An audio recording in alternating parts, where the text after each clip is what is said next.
मैं लड़की बनकर 5 साल तक औरतों की मसाज करता रहा, लेकिन किसी को शक नहीं हुआ कि मैं एक मर्द हूँ। एक दिन बहुत अमीर औरत ने मुझसे मसाज करवाया और उसने मुझे अपने घर हमेशा के लिए रख लिया और रोज़ाना मुझसे मसाज करवाती।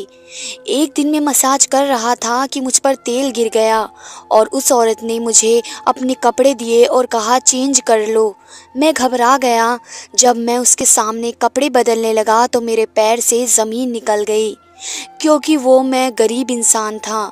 इंटरमीडिएट करने के बाद मैंने नौकरी की तलाश शुरू कर दी, क्योंकि पढ़ने के लिए मेरे पास पैसे नहीं थे। लेकिन मुझे नौकरी ना मिलने की सबसे बड़ी वजह ये थी कि मेरा अंदाज़ अलग था। मैं तीसरे जीन्स का तो बिल्कुल भी नहीं था, मैं एक पूरा लड़का था। लेकिन ना जाने क्यों मेरी आवाज़ भी कुछ लड़कियों जैसी थी और मेरे हाथ और पाँव भी लड़कियों जैसे थे। मेरे हाथ और पाँव की बनावट को देखकर मेरे रिश्तेदार मुझे हसीन के नाम से पुकारते थे। कई लोगों को शक था कि मैं तीसरे जीन्स का हूँ, यहाँ तक कि मेरे घर वालों को भी काफ़ी साल तक यही लगता रहा। लेकिन मैं एक पूरा लड़का था। बस ना जाने क्यों मेरे हाथों की बनावट ऐसी थी, थोड़ा बहुत आवाज़ भी लड़की जैसी थी। मैं जिधर भी काम लेने जाता कोई भी मुझे काम नहीं देता। हर कोई मुझे तीसरा जीन्स का समझकर भगा देता। कोई भी मेरी बात का भरोसा करने को तैयार नहीं था कि मैं एक लड़का हूँ। अगर मैं किन्नर होता तो फिर भी कोई बात होती, लेकिन मैं तो वैसा था ही नहीं जैसा दुनिया मुझे समझ रही थी। मेरे घर में पैसों की कमी थी। मेरे घर वालों ने भी मुझे बहुत परेशान करके रखा हुआ था। वो लोग भी मेरी जात से नफ़रत करते थे, क्योंकि उनको भी मैं अजीब ही लगता था। मेरी माँ कहती थी कि तू तो ना बेटा निकला ना बेटी निकली। तुम्हारी बनावट बेजे तुम्हारी बनावट बेटे जैसी होती तो तुम्हें कहीं नौकरी मिल जाती और हमारा गुजारा होता, या तुम पूरी बेटी होती तो हमें कमा कर देती। लेकिन तू तो कहीं की नहीं है। ये किसी और की नहीं बल्कि मेरी माँ कह रही थी। जब दुनिया में इंसान साथ छोड़ देता है तो उसकी माँ उसका साथ देती है, लेकिन मेरी माँ तो माँ है और वही मुझे गलत इंसान ठहरा रही थी। समय गुजरता गया और मेरी उम्र 22 साल की हो गई और मैं परेशान था। मैंने उसी परेशानी में अपना घर छोड़ दिया और दूसरे शहर आ गया। दूसरे शहर आकर भी नौकरी के लिए धक्के खाता रहा, लेकिन मुझे कहीं भी नौकरी नहीं मिली। फिर मुझे एक इंसान ने हिम्मत दिलाई जिसका एक मसाज सेंटर था और वो मर्दों का मसाज कराता था। उसने मुझसे कहा कि तुम ये काम करो। मैंने उसके सेंटर में काम शुरू कर दिया, लेकिन वहाँ भी सबने मुझे तीसरी जीन्स का समझकर सबने मेरा बहुत मजाक उड़ाया। उनमें से एक ने तो मौका पाकर मुझे परेशान करने की कोशिश की। यहाँ पर मेरी बर्दाश्त की हद ख़त्म हो गई थी और उस सेंटर को छोड़ दिया। फिर मुझे ख्याल आया कि जब दुनिया मुझे लड़की समझती है तो मैं भी दुनिया के सामने लड़की बन जाता हूँ। मैंने अपने आप को लड़का साबित करने की बहुत कोशिश की, लेकिन हार गया। अब मैंने एक नया रास्ता अपनाने को सोच लिया। मैंने एक नकाब खरीदा और नकाब पहनकर पूरे तरीके से लड़की का रूप अपना लिया। उसके बाद मैंने जॉब के लिए दुकानों में काम तलाश करने लगा और मुझे अचानक काम भी मिल गया। एक दुकान मालिक ने मुझे रख लिया जिसके कपड़ों की दुकान थी। उसने मुझसे कहा, बस देखने में ज़रूर खूबसूरत होगी, अगर तुम नकाब उतार दो तो मेरे ग्राहक ज़्यादा आएंगे। मैंने कहा कि मैं पर्दा करती हूँ, मैं ऐसा नहीं कर सकती। कुछ दिन मैंने वहाँ पर काम किया और मेरा अच्छा खासा गुजर होने लगा। मैंने एक कमरा किराए पर ले लिया। मैं पूरे दिन दुकान में बैठा होता था और दुकान का मालिक मुझे बहुत हौसला देता था। वह मुझ पर इस कदर मेहरबान था कि मैं हैरान हो जाता था कि यह इंसान मुझ पर इतना मेहरबान क्यों है। उसने कई बार मुझे नकाब हटाने को कहा था, लेकिन मैंने ऐसा नहीं किया क्योंकि मैं ऐसा कर ही नहीं सकता था। यहाँ भी मेरे साथ वही हुआ जो मसाज सेंटर में हुआ था। दुकान के मालिक ने एक रात मुझे किसी बहाने से रोक कर रखा और फिर दुकान बंद करके मुझसे ज़बरदस्ती करनी चाहिए। लेकिन जैसे ही उसने मेरा नकाब खींचा, उससे मालूम हो गया कि मैं एक लड़का हूँ, क्योंकि मेरी शक्ल तो लड़कों जैसी ही थी, बस हाथों की बनावट लड़कियों जैसी थी और थोड़ी आवाज़ भी। मेरा चेहरा देखकर दुकान के मालिक ने मुझे बहुत डांटा और कहा कि तुम धोखे से यहाँ काम कर रहे हो लड़की बनकर। मैंने कहा तुमने मुझे इसी काम के लिए साथ रखा हुआ था। अगर मैं सच में एक लड़की होता तो तुम तो मेरी इज्जत को ही ख़त्म कर देते आज। मैं लड़की नहीं था, लड़का था। मुझ में इतनी ताकत थी कि मैं उसे धक्का दे देता। मैं अपने आप को बचाते हुए कामयाब हो गया और जब उसने मेरा नकाब खींचा तो उसने मेरी सच्चाई पता चल गई। अगर मेरी जगह कोई लड़की होती तो वह अपने को बचा नहीं सकती थी, क्योंकि वो इंसान बहुत ताकतवर था। लेकिन मैं भी एक मर्द था और मेरे अंदर भी ताकत थी। मैंने खुद को बचा लिया। मैं वहाँ से भाग निकला।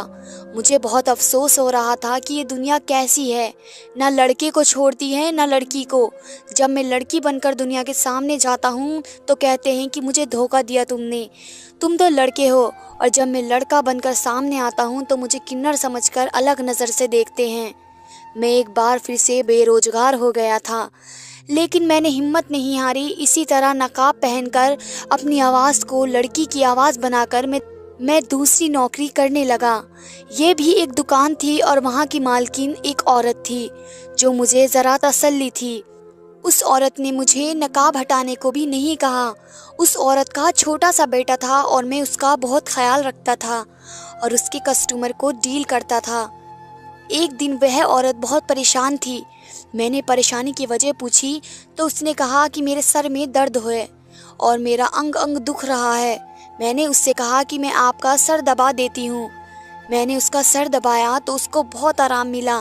फिर मैंने उसके कंधे दबाने शुरू किए और मैं यूं करते करते उसके पूरे शरीर पर हाथ फेरकर मसाज के अंदाज में दबाता जा रहा था और उस औरत को आराम महसूस हो रहा था। उसने मुझसे कहा कि तुम तो बहुत अच्छी मालिश करती हो, मेरा तो सारा दर्द ही तुमने गायब कर दिया।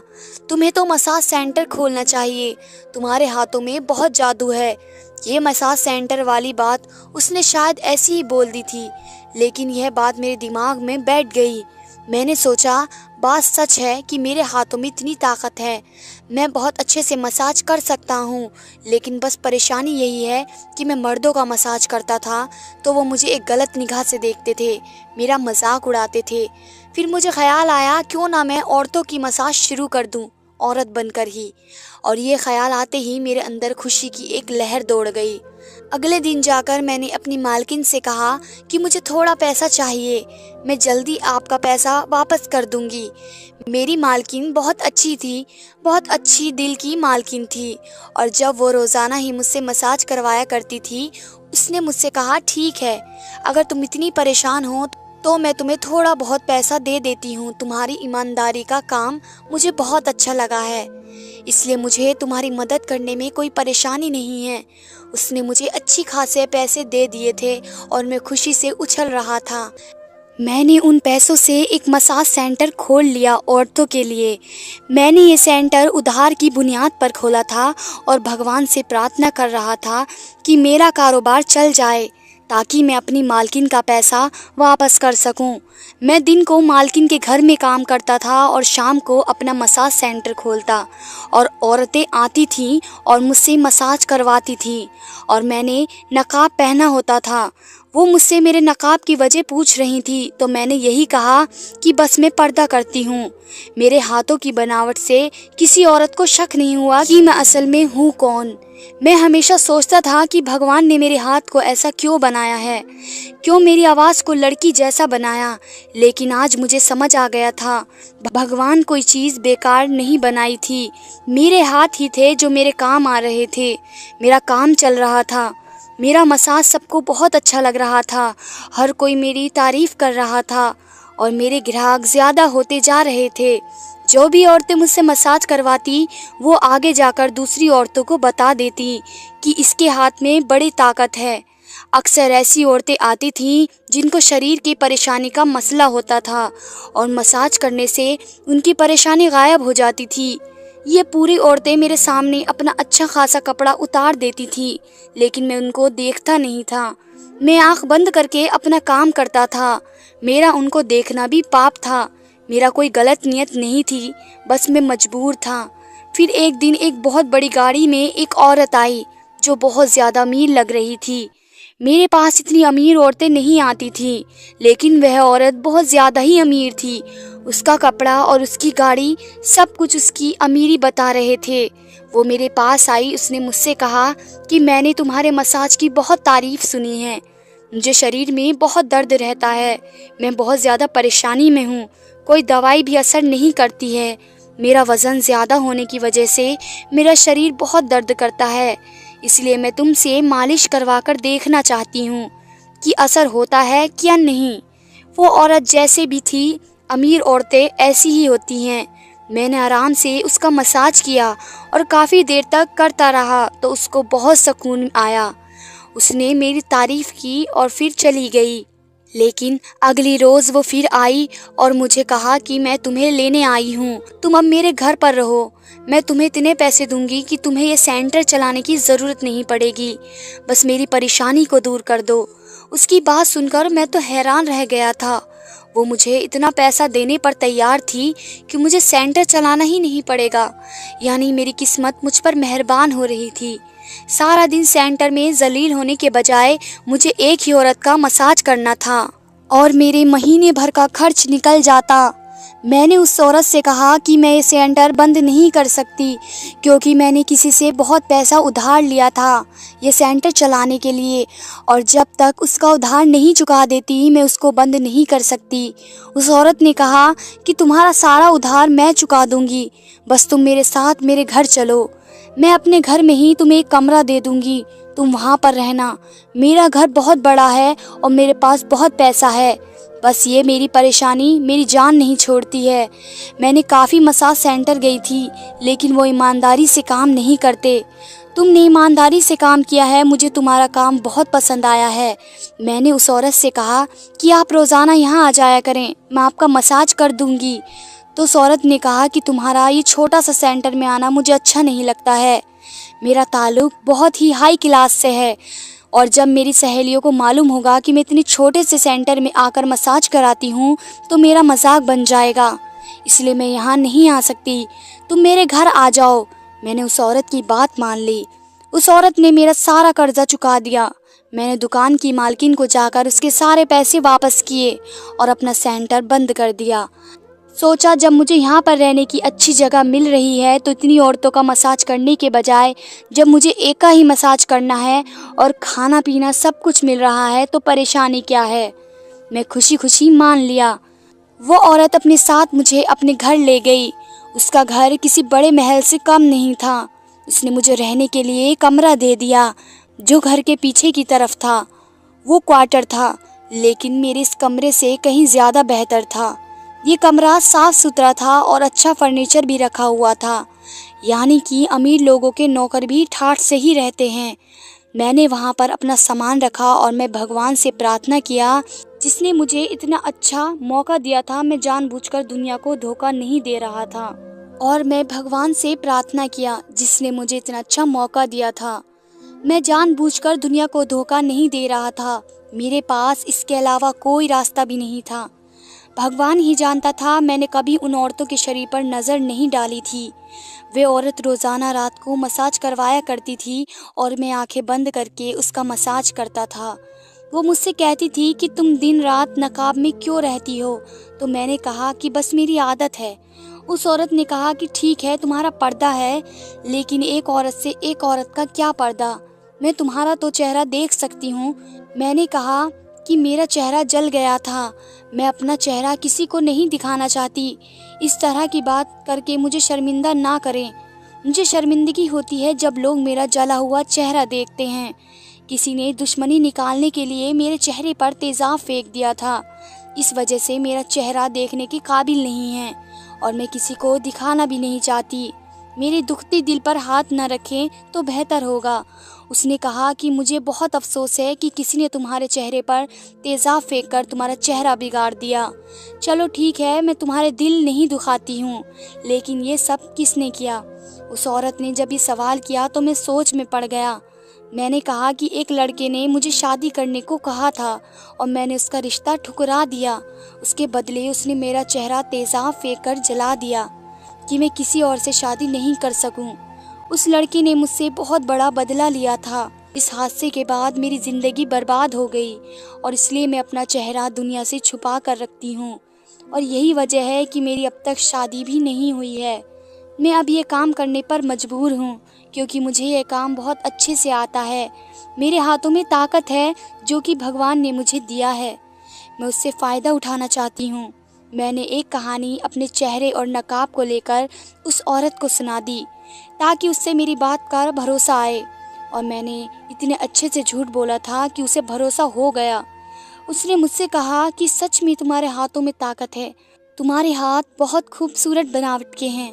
तुम पहले खूबसूरत चेहरे की लड़की रही होंगी, लेकिन मुझे अफसोस बहुत है कि तुम्हारे साथ ये हादसा हो गया। लेकिन मुझे फ़ायदा हो रहा है, तुम्हारे मसाज से मेरी परेशानी में बहुत कमी आई है। उस औरत ने मेरी बात पर भरोसा कर लिया और मुझे भी आराम हो गया, क्योंकि अफसोस भी हो रहा था कि अपनी पहचान दुनिया से छुपानी पड़ रही है। हालांकि इसमें मेरा कोई कसूर नहीं था। मुझे झूठ बोलते हुए शर्मिंदगी भी हो रही थी, लेकिन मैं बहुत मजबूर थी। मैं कुछ पैसे अपनी माँ को भेजने लगा। यह पेट जो भरना था अपना और अपने घर वालों का। लोग सच कहते हैं, इस पेट को भरने के लिए इंसान क्या कुछ नहीं करता। मैंने जो रास्ता अपनाया था, लेकिन फिर भी पूरी ईमानदारी से अपना काम कर रहा था। लड़का बनकर जाता तो लोग मेरे पीछे पड़ जाते, लड़की बनकर जाता तभी लोग मेरे पीछे पड़ जाते।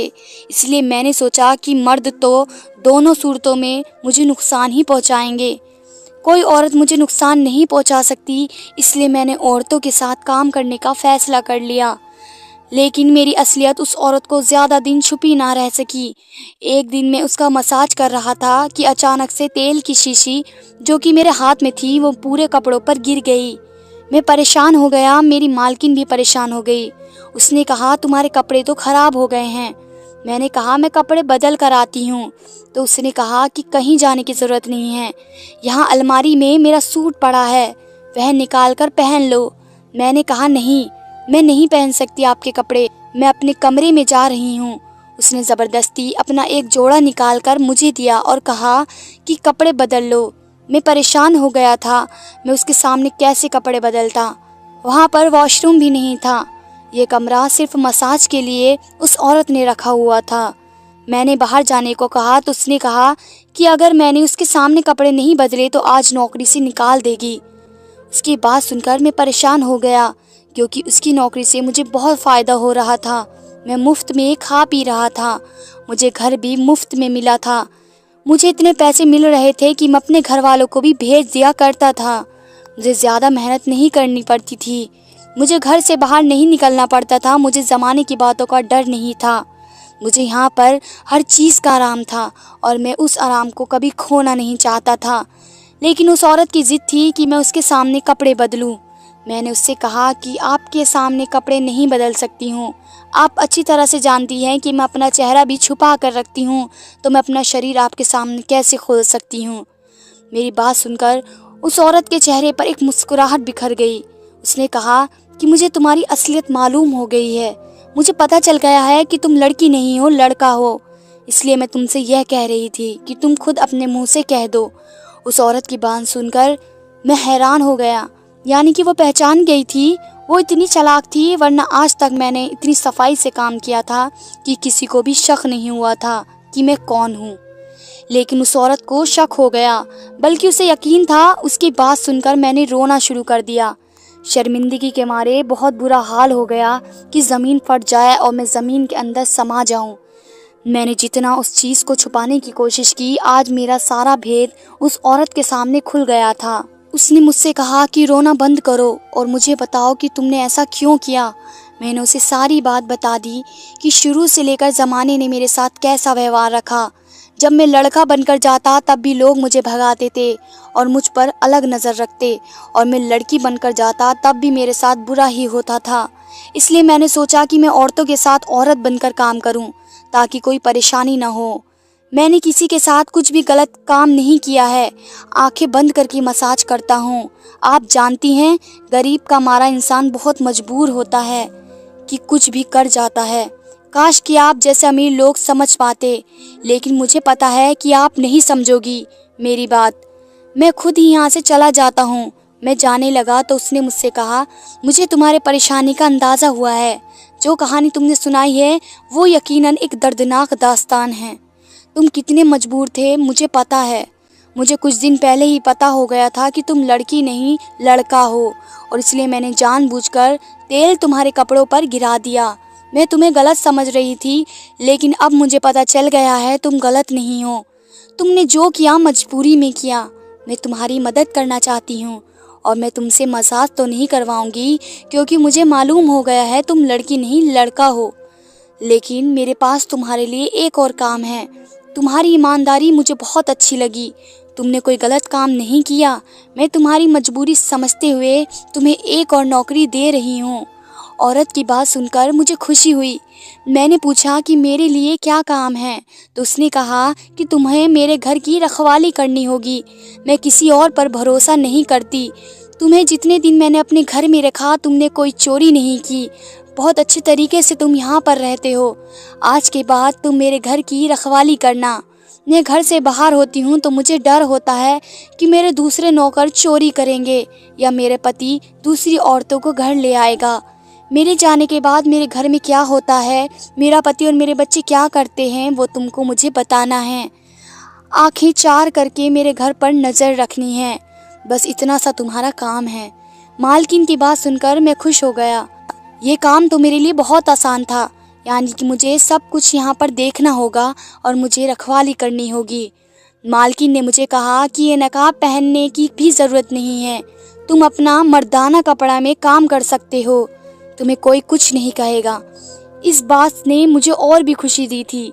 मैं अब लड़कों के कपड़े में ही काम करता था। मैं देखने में भले ही लड़की जैसी था, लेकिन मेरे अंदर ताकत लड़कों वाली ही थी। मैं किसी भी चोर और डाकू का मुकाबला कर सकता था। इसलिए मेरा कारोबार एक बार फिर से चल पड़ा। मैंने पूरी ईमानदारी से काम किया। यहाँ पर मेरा रहना, खाना पीना मुफ्त, और मुझे पैसे भी मिलते थे। तो मैं पैसे जमा करता जाता, और मैंने पैसे जमा करते करते अपना एक छोटा सा मकान ले लिया था और अपने मम्मी पापा को यहाँ ले आया। मुझे उस औरत के घर में काम करते हुए अब 10 साल हो चुके थे। वह बीमार होकर बिस्तर से लग गई थी, लेकिन उसने मुझे नौकरी से नहीं निकाला। मैंने पूरे घर वालों का भरोसा जीता, और उस औरत ने मुझसे कहा कि लोग तो बहुत हैं, लेकिन जिस ईमानदारी से तुमने मेरा काम किया था और तुम आंखें बंद करके जब मेरा मसाज करते थे, तभी मुझे अंदाज़ा हो गया था तुम कितने साफ दिल के इंसान हो। बस तुम मजबूर हो। तुम्हारी इसी साफ दिल को देखते हुए मैंने तुम्हें अपने घर में जगह दी। आज मैं बहुत खुश हूँ। मेरे मम्मी पापा छोटे से घर में रह रहे हैं और मैं उस घर में आराम से रह रहा हूँ। सच कहते हैं, जब भगवान एक को एक चीज़ नहीं देता तो दूसरा दे देता है। मेरे पास पैसे नहीं थे, लेकिन उस औरत के दिल में भगवान ने रहमत डाल दी थी और मेरे सारी परेशानी हल हो गए थे। सारी बात मेरी नीयत की थी जो साफ थी।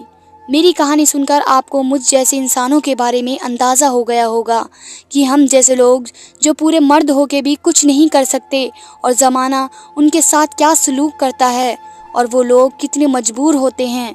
मेरी आपसे गुजारिश है कि मेरे जैसे अगर किसी इंसान को आप देखें तो उसके साथ हमदर्दी से बात करें। अगर एक इंसान पूरी तरह से किन्नर होता है तो फिर भी उसे ज़माने में जगह मिल जाती है और वह वही काम करता है जो किन्नर करते हैं। लेकिन उसके हाथ पाँव की बनावट, उसकी आवाज़ औरतों जैसी लगती हो तो उसे ज़माने में बहुत मुश्किलों का सामना करना पड़ता है। बिल्कुल ऐसे ही जैसे एक पागल के लिए एक जगह है जिसे पागल खाना कहते हैं और वो वहीं पर रहता है, पर किसी को कोई एतराज़ नहीं होता। लेकिन एक आधा पागल के लिए कोई जगह नहीं होती उसके घर में। आधा पागल इंसान ना तो पागल खाने में रहता है और ना अपने घर में सुकून से रह सकता है। हम जैसे लोगों की यही परेशानी है। धन्यवाद दोस्तों।